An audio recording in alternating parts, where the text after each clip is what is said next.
Hello भाई लोग, मनी मिराज के फिल्म वेलकम के ट्रेलर आ गल बा और एकरा पब्लिक से बढ़िया रिस्पांस भी मिलता है। यही से तो यूट्यूब पर अब तक मात्र 4 दिन में 12 लाख बार देखल जा चुकल बा।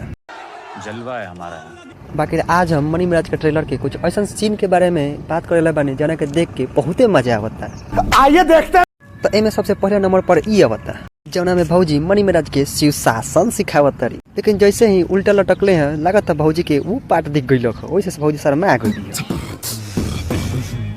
बाकी दूसर का वीडियो तो एहू से खास बा फन कहिए जनाब। एमे मनी मिराज के हथवे पर चिड़ई हक दे वाला। अरे ई का अरे तोरा प्यार के प्रसाद गजब बेइज्जती है। एमे तीसर का वीडियो तो और खास बा जेकरा में मनी मिराज के पापा एगो बात बोलेले। वो ई कहेले कि प्यार में दिल धतूरा हुआ और फटाफट जींस प्यार पूरा हुआ।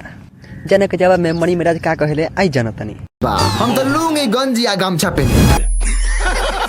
अब फिल्म बात में गुंडो होई, लेकिन गुंडा इतना गाड़ू होई ई नहीं जानत रहनी। बॉस आँख तो चलिए गेल बा, अमकी कहीं किरनी ना चल जाए। अब कोनो भी गुंडा होके ई सुन के तरो आई अइबे करी। बाकी ई कुछ ना, अभी तो फिल्म में पूरा बाकी बा बस। अरे ई का, अरे गुंडा के तो गाड़ो खराब होल, पहले आँख खराब लगा अब गाड़ो खराब हो गए। कौन है ये लोग? बाकी वीडियो पसंद आलो के तो चैनल को सब्सक्राइब करी और बेल आइकन को जरूर दबाएं।